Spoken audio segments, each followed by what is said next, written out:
प्रिय छात्रों, मैं अरुण कुमार, अध्यापक नगर पालिका इंटर कॉलेज पंडित दीनदयाल उपाध्याय नगर, जनपद चंदौली। आज मैं आप लोगों को कक्षा 11 नागरिक शास्त्र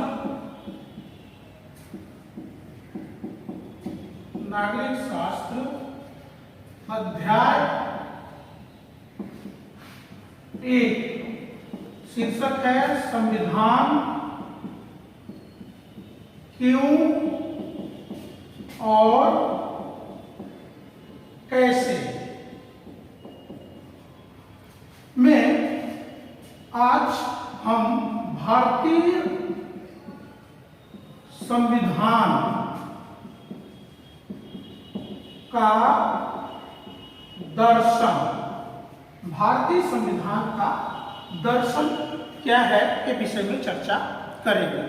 वीडियो के पार्ट 1 में हमने आपको बताया था संविधान क्या है, संविधान क्यों जरूरी है और भारतीय संविधान का निर्माण कैसे हुआ। अब हम आज आपको बताएंगे कि भारतीय संविधान का दर्शन क्या है। भारतीय संविधान का दर्शन का अभिप्राय यह है कि भारतीय संविधान की मूल मान्यताएं क्या है, मूल उद्देश्य क्या है। इसको समझने से पहले प्रिय छात्रों, आपको यह समझना होगा कि विश्व में किसी भी देश का संविधान हो, वो मुख्यतः उसमें 2 तरीके के प्राविधान होते हैं। एक प्रिंसिपल होता है और एक प्रोविजन होता है। प्रिंसिपल मतलब एक सिद्धांत होता है, प्रोविजन मतलब एक प्राविधान होता है। एक साध्य होता है, एक साधन होता है। भारतीय संविधान भी इसी प्रकार से 2 प्राविधानों से बनाया गया है। पहला इसकी प्रस्तावना और अनुच्छेद 1 से लेकर के 395 और मूल संविधान में 8 अनुसूचियां थी, वर्तमान में 12 अनुसूचियां हो चुकी हैं। तो भारतीय संविधान की जो प्रस्तावना है, वो संविधान का जो मूल उद्देश्य है, मूल साध्य है कि भारतीय संविधान क्या क्या अचीव करना चाहता है, क्या क्या प्राप्त करना चाहता है, उसका गोल क्या है। और संविधान का अनुच्छेद 1 से लेकर के 395 और वर्तमान में 12 अनुसूचियां साधन है भारतीय संविधान के जो प्रस्तावना में साध्य दिए गए हैं उसको प्राप्त करने के लिए। तो साध्य को जानने के लिए हमें क्या करना पड़ेगा? भारतीय संविधान की प्रस्तावना का अध्ययन करना पड़ेगा। भारतीय संविधान की प्रस्तावना क्या है? प्रस्तावना आप 9th में भी पढ़े हैं, 10th में भी पढ़े हैं। प्रस्तावना से आप पहले से परिचित हैं। हम प्रस्तावना को आपके समक्ष रखना चाहेंगे, इसको समझाने के लिए। भारतीय संविधान की प्रस्तावना में कहा गया है, हम भारत के लोग भारत को संपूर्ण प्रभुत्व संपन्न, समाजवादी, पंथ निरपेक्ष, लोकतांत्रिक गणराज्य बनाने के लिए तथा इसके समस्त नागरिकों को सामाजिक, आर्थिक, राजनीतिक, न्याय, विचार, अभिव्यक्ति, विश्वास, उपासना तथा धर्म की स्वतंत्रता, प्रतिष्ठा एवं अवसर की समता प्रदान प्राप्त कराने के लिए तथा इन सब में व्यक्ति की गरिमा, राष्ट्र की एकता और अखंडता सुनिश्चित कराने वाली बंधुता को बढ़ाने के लिए आज दृढ़ संकल्प होकर संविधान सभा में आज दिनांक 26 नवंबर 1949 को अंगीकृत, अधिनियमित, आत्मा अर्पित करते हैं। ये भारतीय संविधान की प्रस्तावना हो गई। और इसी प्रस्तावना से भारतीय संविधान का दर्शन क्या है, अर्थात मूल उद्देश्य क्या है, उसी से आपको पता चलेगा। अब भारतीय संविधान की जो प्रस्तावना है वो कहां से शुरू होती है? हम भारत के लोग, हम भारत के लोग, हम भारत के लोग, और अंत कहां होता है? अंगीकृत, अधिनियमित और आत्मा अर्पित करते हैं। अब इसको फर्स्ट और लास्ट को अगर आप देखेंगे तो फर्स्ट में क्या है, हम भारत के लोग अंगीकृत, अधिनियमित और आत्मा अर्पित करते हैं। इसका मतलब ये हुआ कि भारतीय संविधान का जो निर्माण हुआ है, जो उसको अधिनियमित किया गया है और जो आत्मा अर्पित किया गया है, वो किसके द्वारा किया गया है, हम भारत के लोग। यानी भारत की जनता जो है क्या है, संप्रभु है, और भारत की जनता ही इस संविधान को अंगीकृत, अधिनियमित और आत्मा अर्पित कर रही है। इस प्रकार हम देखते हैं कि भारतीय संविधान जो संप्रभुता है वह भारत के लोगों को देता है। भारत के लोगों को देने का मतलब यह है कि भारत, इसी से स्पष्ट रूप से यह आता है कि भारत क्या करता है, लोकतंत्र के सिद्धांत को अपनाता है, क्योंकि वह अपनी संप्रभुता किसमें निवास करता है, भारत के लोगों में। अब इसके बाद देखेंगे कि हम भारत के लोग क्या चाहते हैं, क्या क्या चाहते हैं, हम भारत के लोगों का उद्देश्य क्या क्या है। तो पहला है, हम भारत के लोग भारत को संपूर्ण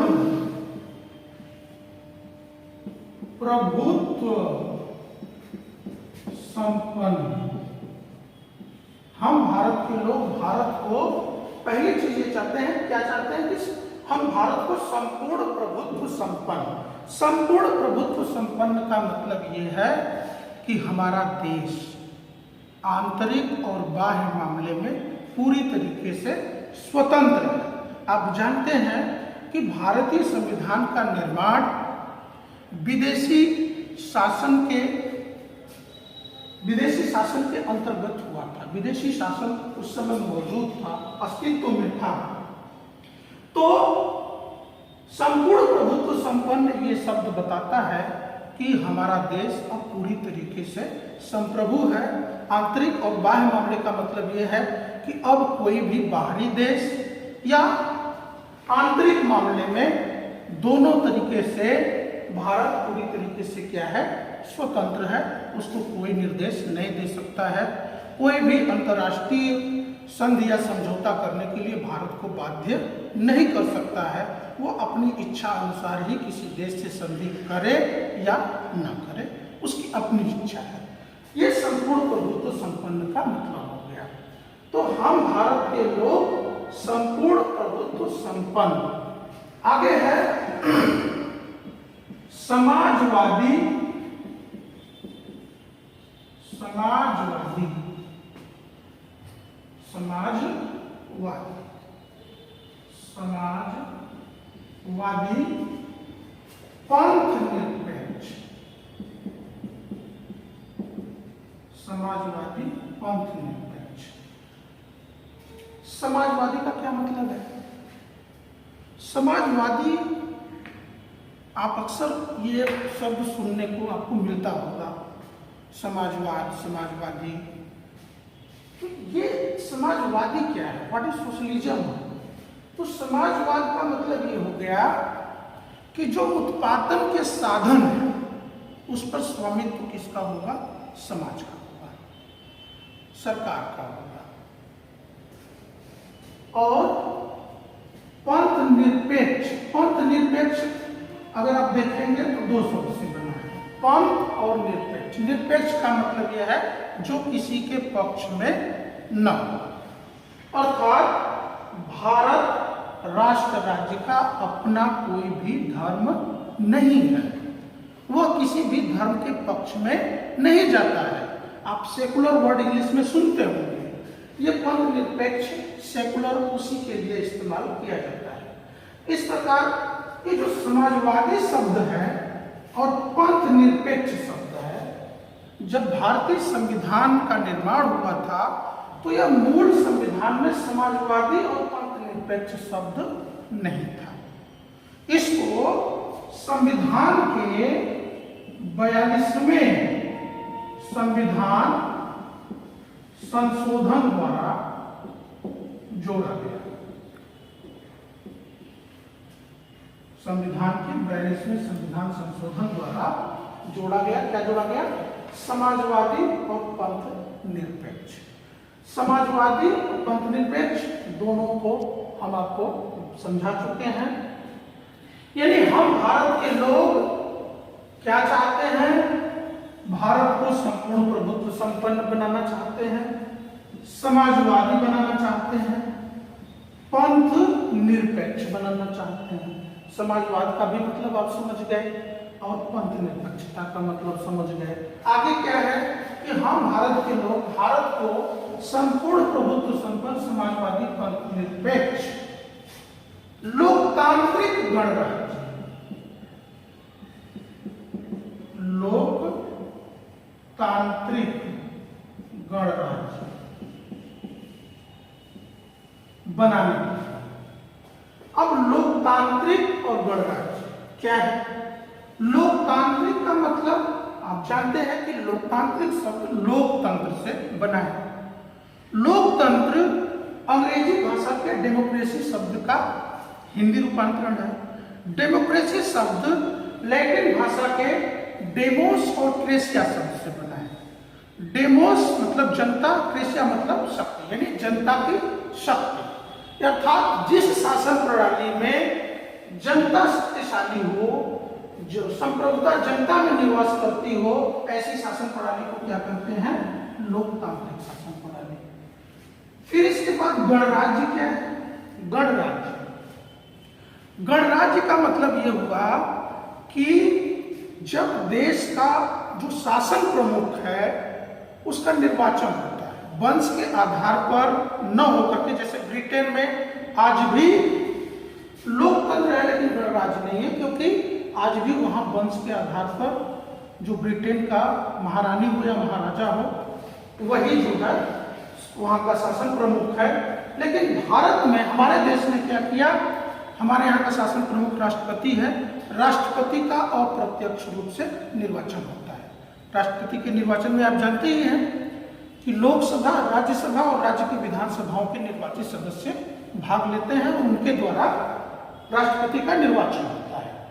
और इनका यानी जो विधानसभाएं हैं उनके सदस्यों का निर्वाचन, लोकसभा के, राज्यसभा के सदस्यों का निर्वाचन, अगर आप देखेंगे तो लोकसभा और विधानसभा के सदस्यों का निर्वाचन जनता के द्वारा प्रत्यक्ष रूप से होता है और राज्यसभा का अप्रत्यक्ष रूप से राज्य की विधानसभाओं के सदस्यों द्वारा होता है। तो कुल मिलाकर के हम भारत के लोग भारत को संपूर्ण प्रभुत्व संपन्न, समाजवादी, पंथ निरपेक्ष, लोकतांत्रिक गणराज्य बनाने के लिए तथा, और क्या चाहते हैं? तथा इसके समस्त नागरिकों को, यानी भारत के जितने भी नागरिक हैं, इसके समस्त नागरिकों को सामाजिक, आर्थिक,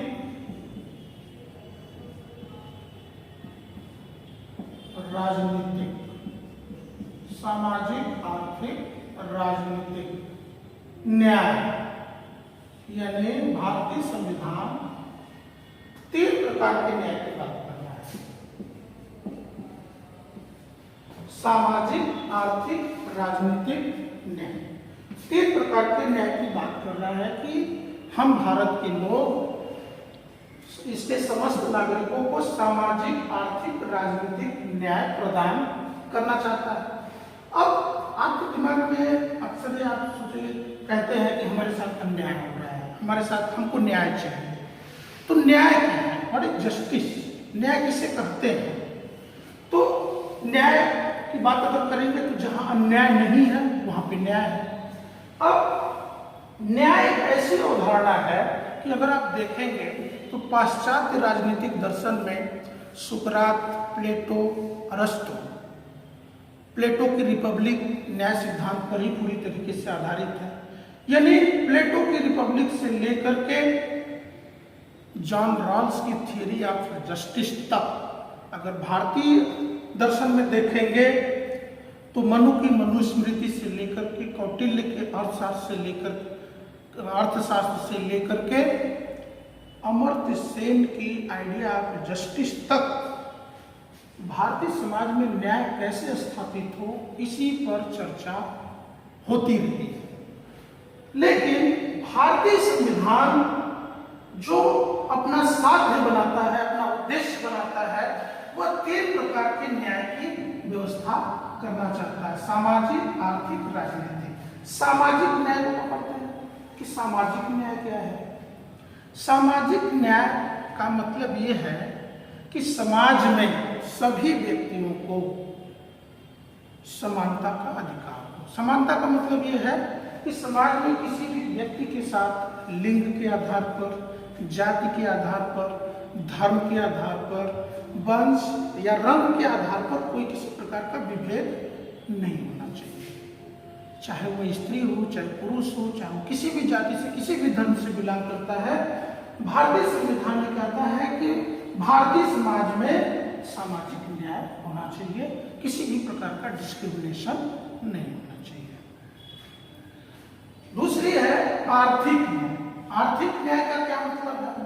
आर्थिक जो शब्द है वो अर्थ यानी धन संपत्ति। आर्थिक न्याय आप जानते हैं कि मानव को जीने के लिए संसाधन की जरूरत पड़ती है, धन संपत्ति की जरूरत पड़ती है। भारतीय संविधान आर्थिक न्याय इसलिए प्रदान करता है कि भारत का प्रत्येक नागरिक अपनी जीविका, उसके पास इतने संसाधन हो कि वो किसी के ऊपर निर्भर न हो, उसका कोई शोषण न करे, वो सेल्फ आत्मनिर्भर होकर के अपनी जीविका को चला सके। ये हो गया आर्थिक न्याय। फिर तीसरा है राजनीतिक न्याय। राजनीतिक न्याय क्या है कि राजनीतिक क्षेत्र में प्रत्येक नागरिक को क्या हो, वो जितने भी राजनीतिक अवसर हैं उसको समान रूप से वो प्राप्त कर सके। ये बात हो गई सामाजिक, आर्थिक, राजनीतिक न्याय। यानी हम बार बार इसको रिपीट कर रहे हैं कि हम भारत के लोग भारत को संपूर्ण प्रभुत्व संपन्न, समाजवादी, पंथ निरपेक्ष, लोकतांत्रिक गणराज्य बनाने के लिए तथा इसके समस्त नागरिकों को सामाजिक, आर्थिक, राजनीतिक न्याय। इसके बाद विचार, अभिव्यक्ति,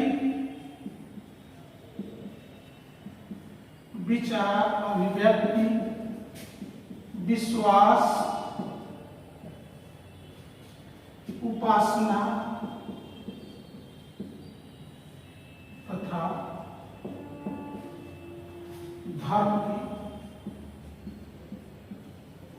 स्वतंत्रता।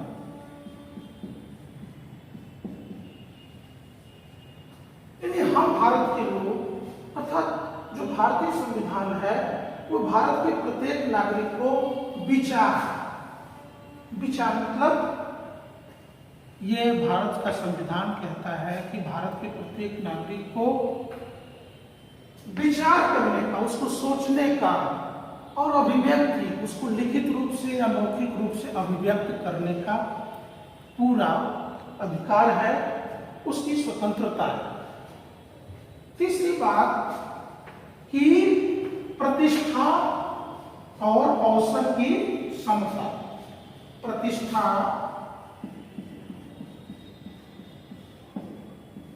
तथा अवसर की समता प्राप्त कराने की। प्रतिष्ठा तथा अवसर की समता। अवसर की समता का मतलब ये है कि जो भी सरकारी सेवाएं हैं उसके अंतर्गत भारत के प्रत्येक नागरिक को क्या होगी, अवसर को प्राप्त करने की समानता होगी। उसके साथ लिंग, जाति, धर्म के आधार पर विभेद नहीं किया जाएगा। और प्रतिष्ठा का मतलब ये है कि प्रत्येक नागरिक का जो सम्मान है, प्रतिष्ठा है, वो क्या है, सबकी समान है, बराबर है। किसी की प्रतिष्ठा, किसी भी व्यक्ति की प्रतिष्ठा कम या ज्यादा भारतीय संविधान इसकी इजाजत नहीं देता है। इसके बाद अगला है क्या क्या चर्चा कर ली प्रस्तावना में कि हम भारत के लोग भारत को संपूर्ण प्रभुत्व संपन्न समाजवादी पंथ निरपेक्ष लोकतांत्रिक गणराज्य बनाने के लिए तथा इसके समस्त नागरिकों को सामाजिक आर्थिक राजनीतिक न्याय विचार अभिव्यक्ति विश्वास उपासना एवं धर्म की स्वतंत्रता साथ ही साथ प्रतिष्ठा और अवसर की समानता प्राप्त कराने के लिए तथा इन सब में मतलब भारत के नागरिकों में व्यक्ति की गरिमा, इन सब में व्यक्ति की गरिमा तथा राष्ट्र की एकता और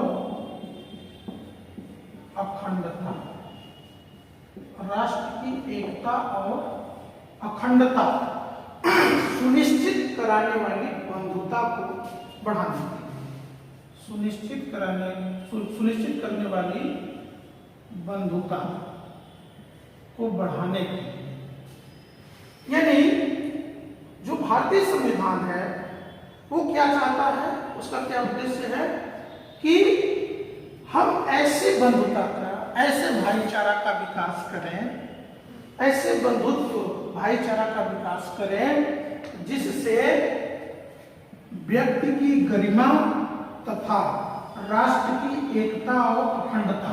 यहां पर एक चीज ध्यान दीजिएगा, पहले मूल संविधान की प्रस्तावना में केवल एकता शब्द था, अखंडता शब्द संविधान के 42वें संशोधन द्वारा जोड़ा गया है। तो इस प्रकार आप देखते हैं कि भारतीय संविधान की प्रस्तावना में 42वें संविधान संशोधन के द्वारा 3 चीजें जोड़ी गई हैं, समाजवादी पंथ निरपेक्ष और अखंडता शब्द। तो हम बात कर रहे थे कि भारतीय संविधान का जो उद्देश्य है वो ये चाहता है कि भारत के नागरिकों में इस तरह की भाईचारे की भावना का विकास हो जिससे व्यक्ति की गरिमा अर्थात प्रत्येक मानव की जो गरिमा है, डिग्निटी है, वह तथा राष्ट्र की एकता और अखंडता क्या हो, सुनिश्चित हो। इस बात की गारंटी हो कि हम इस तरह के भाईचारे की भावना का विकास करें जिससे व्यक्ति की गरिमा तथा राष्ट्र की एकता और अखंडता टूटने न पाए। यानी राष्ट्र की एकता और अखंडता सुनिश्चित कराने वाली बंधुता को बढ़ाने के लिए दृढ़ संकल्प होकर संविधान सभा में आज दिनांक 26 नवंबर 1949 को संविधान को अंगीकृत अधिनियमित आत्मा अर्पित करते हैं। इस प्रकार हम देखते हैं कि भारतीय संविधान अगर इसको सारांश में देखें तो भारतीय संविधान का जो साध्य है अर्थात जो उद्देश्य है वो क्या है, स्वतंत्रता,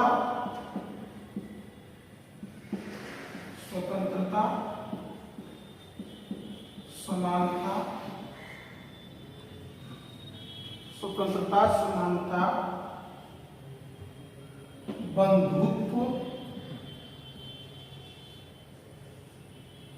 स्वतंत्रता, समानता, बंधुत्व और न्याय तथा व्यक्ति की गरिमा।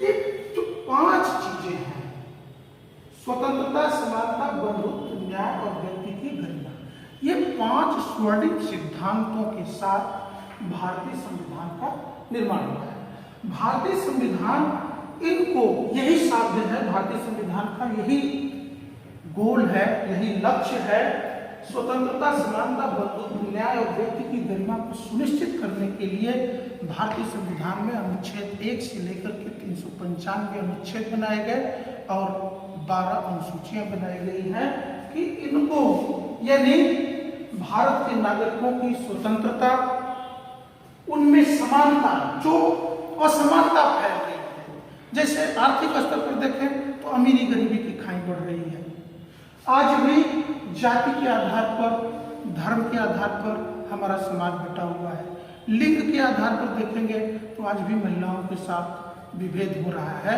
तो भारतीय संविधान जो सिद्धांत दिया है काफी हद तक हम इसको प्राप्त करने में सफल हुए हैं, लेकिन अभी भी भारतीय संविधान के जो सिद्धांत है अभी हमें उसको हासिल करना बाकी है। इसके लिए हम सभी को, ये हमारा दायित्व है, हमारा कर्तव्य है, फंडामेंटल ड्यूटीज है कि हम भारतीय संविधान का सम्मान करते हुए इसके जो गोल है, जो इसके सिद्धांत है, इसको प्राप्त करने के लिए हम अपना भरपूर सहयोग दें। इस अध्याय का शेष भाग संविधान के स्रोत हम आपको अगले वीडियो में पढ़ाएंगे।